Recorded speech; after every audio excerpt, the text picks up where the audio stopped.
بسم اللہ الرحمن الرحیم۔ 100 اونٹوں کی قربانی۔ 100 اونٹوں کی قربانی۔ عبد المطلب کو یہ حکم اس وقت دیا گیا جب وہ اپنی منت بھول چکے تھے۔ پہلے خواب میں ان سے کہا گیا منت پوری کرو۔ انہوں نے ایک مینڈھا ذبح کر کے غریبوں کو کھلا دیا۔ پھر خواب آیا اس سے بڑی پیش کرو۔ اس مرتبہ انہوں نے ایک بیل ذبح کر دیا۔ خواب میں پھر یہی کہا گیا کہ اس سے بھی بڑی پیش کرو۔ اب انہوں نے اونٹ ذبح کیا۔ پھر خواب آیا اس سے بھی بڑی چیز پیش کرو۔ انہوں نے پوچھا اس سے بڑی چیز؟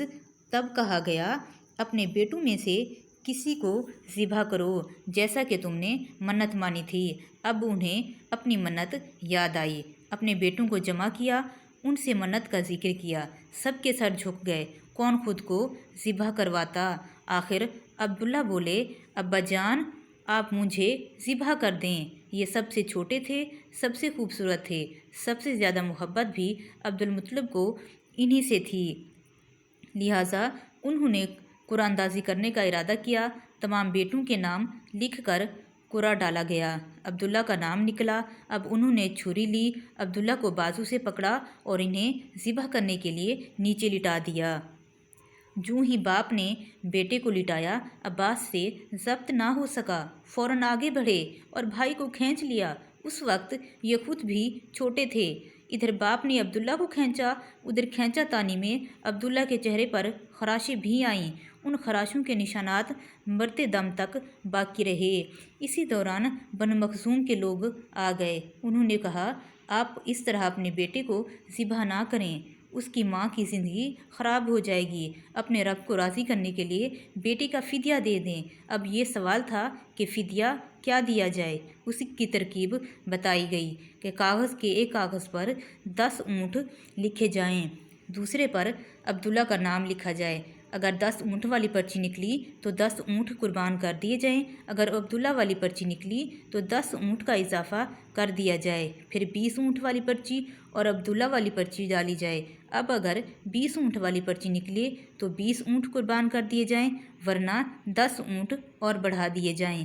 اسی طرح 10-10 کر کے اونٹ بڑھاتے جائیں گے۔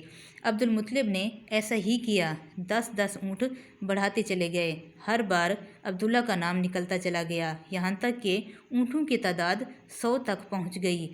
تب کہیں جا کر اونٹوں والی پرچی نکلی۔ اس طرح ان کی جان کے بدلے 100 اونٹ قربان کیے گئے۔ عبد المطلب کو اب پورا اطمینان ہو گیا تھا کہ اللہ تعالیٰ نے عبداللہ کے بدلے 100 اونٹوں کی قربانی منظور کر لی ہے۔ انہوں نے کعبہ کے پاس 100 اونٹ قربان کیے اور کسی کو کھانے سے نہ روکا۔ سب انسانوں، جانوروں اور پرندوں نے ان کو کھایا۔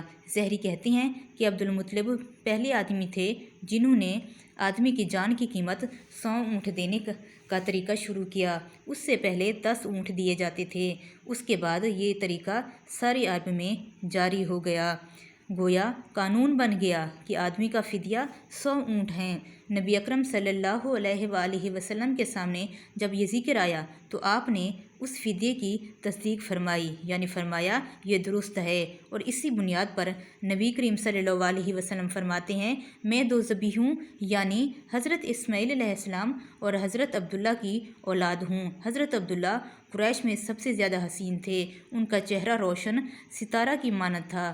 قریش کی بہت سی لڑکیاں ان سے شادی کرنا چاہتی تھیں، مگر عبداللہ کی حضرت آمنہ سے شادی ہوئی۔ حضرت آمنہ وہب بن عبد مناف بن زہرہ کی بیٹی تھی۔ شادی کے وقت حضرت عبداللہ کی عمر 18 سال تھی۔ یہ شادی کے لیے اپنے والد کے ساتھ جا رہے تھے۔ راستے میں ایک عورت کعبہ کے پاس بیٹھی نظر آئی۔ یہ عورت ورقہ بن نوفل کی بہن تھی۔ ورقہ بن نوفل قریش کے ایک بڑے عالم تھے۔ ورقہ بن نوفل سے ان کی بہن نے سن رکھا تھا کہ وقت کے آخری نبی کا ظہور ہونے والا ہے۔ ان کی نشانیوں میں سے ایک نشانی یہ ہوگی کہ ان کے والد کے چہرے میں نبوت کا نور چمکتا ہوگا۔ جوں ہی اس نے عبداللہ کو دیکھا، فوراً اس کے ذہن میں یہ بات آئی۔ اس نے سوچا ہو نہ ہو یہ وہی شخص ہیں جو پیدا ہونے والے نبی کے باپ ہوں گے۔ چنانچہ انہوں نے انہوں نے آ کر کہا اگر تم مجھ سے شادی کر لو تو میں بدلے میں تمہیں اتنے ہی اونٹ دوں گی جتنے تمہاری جان کے بدلے ذبح کیے گئے تھے۔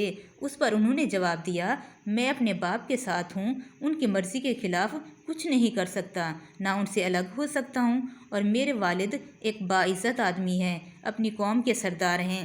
بہرحال ان کی شادی حضرت آمنہ سے ہو گئی۔ اب قریش کی عورتوں میں نسب اور مقام کے اعتبار سے افضل تھیں۔ حضرت آمنہ حضرت عبداللہ کے گھر آ گئیں۔ آپ فرماتی ہیں جب میں ماں بننے والی ہوئی تو میرے پاس ایک شخص آیا، یعنی ایک فرشتہ انسانی شکل میں آیا۔ اس وقت میں جاگنے اور سونے کے درمیانی حالت میں تھی۔ عام طور پر اس حالت کو غنودگی کہا جاتا ہے۔ اس نے مجھ سے کہا تمہیں معلوم ہے تم اس امت کے سردار اور نبی کی ماں بننے والی ہو۔ اس کے بعد پھر وہ اس وقت آیا جب نبی اکرم صلی اللہ علیہ وآلہ وسلم پیدا ہونے والے تھے۔ اس مرتبہ اس نے کہا جب تمہارے ہاں پیدائش ہو تو کہنا میں اس بچے کے لیے اللہ کی پناہ چاہتی ہوں ہر حسد کرنے والے کے شر اور برائی سے، اور پھر تم اس بچے کا نام محمد رکھنا، کیونکہ ان کا نام تورات میں احمد ہے اور زمین اور آسمان والے ان کی تعریف کرتے ہیں، جبکہ قرآن میں ان کا نام محمد ہے اور قرآن ان کی کتاب ہے۔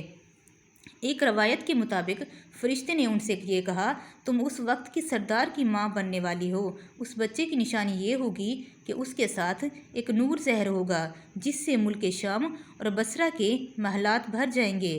جب وہ بچہ پیدا ہو جائے گا تو اس کا نام محمد رکھنا، کیونکہ تورات میں ان کا نام احمد ہے کہ آسمان اور زمین والے ان کی تعریف کرتے ہیں، اور انجیل میں ان کا نام احمد ہے کہ آسمان اور زمین والے ان کی تعریف کرتے ہیں، اور قرآن میں ان کا نام محمد ہے۔ حضرت عبداللہ کے چہرے میں جو نور چمکتا تھا شادی کے بعد وہ حضرت آمنہ کے چہرے میں آ گیا تھا۔ امام ظہری فرماتے ہیں حاکم نے یہ روایت بیان کی ہے اور اس کو صحیح قرار دیا ہے کہ صحابہ رضی اللہ علیہ عنہم نے حضور نبی اکرم صلی اللہ علیہ وسلم سے عرض کیا اے اللہ کے رسول ہمیں اپنے بارے میں کچھ بتائیے۔ آپ صلی اللہ علیہ وسلم نے ارشاد فرمایا میں اپنے باپ ابراہیم علیہ السلام کی دعا ہوں، میں اپنے بھائی عیسیٰ علیہ السلام کی بشارت ہوں اور خوشخبری ہوں۔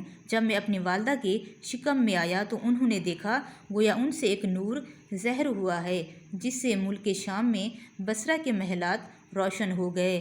آمنہ نے حضرت حلیمہ سعدیہ سے فرمایا تھا میرے اس بچے کی شان نرالی ہے، یہ میرے پیٹ میں تھے تو مجھے کوئی بوجھ اور تھکن محسوس نہیں ہوئی۔ حضرت عیسیٰ علیہ السلام وہ آخری پیغمبر ہیں جنہوں نے آپ صلی اللہ علیہ وسلم کی آمد کی خوشخبری سنائی۔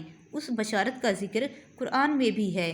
سورۃ صف میں اللہ تعالیٰ فرماتے ہیں اور اسی طرح وہ وقت بھی قابل ذکر ہے جب کہ عیسیٰ بن مریم علیہ السلام نے فرمایا کہ اے بنی اسرائیل میں اپنے پاس اللہ کا بھیجا ہوا آیا ہوں کہ مجھ سے پہلے جو تورات آ چکی ہے میں اس کی تصدیق کرنے والا ہوں، اور میرے بعد جو ایک رسول آنے والا ہے میں اس کا نام مبارک احمد ہوگا، میں اس کی بشارت دینے والا ہوں۔ اب چونکہ حضرت عیسیٰ علیہ السلام یہ بشارت سنا چکے تھے اس لیے ہر دور کے لوگ آپ صلی اللہ علیہ وسلم کی آمد کا بے چینی سے انتظار کر رہے تھے۔ ادھر آپ کی پیدائش سے پہلے ہی حضرت عبداللہ انتقال کر گئے۔ سابقہ کتب میں آپ کی نبوت کی ایک علامت یہ بھی بتائی گئی کہ آپ کے والد کا انتقال آپ کی ولادت سے پہلے ہو جائے گا۔ حضرت عبداللہ ایک تجارتی قافلے کے ساتھ تجارت کے لیے گئے تھے، اس دوران بیمار ہو گئے، کمزور ہو کر واپس لوٹے۔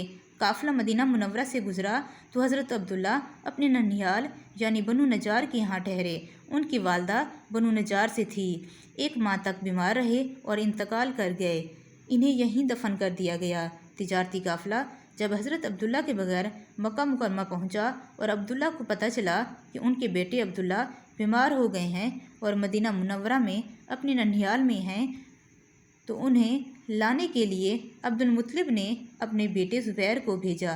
جب یہ وہاں پہنچے تو عبداللہ کا انتقال ہو چکا تھا۔ اب مطلب یہ کہ آپ صلی اللہ علیہ وسلم اس دنیا میں اپنی والدہ کی وفات کے چند ماہ بعد تشریف لائے۔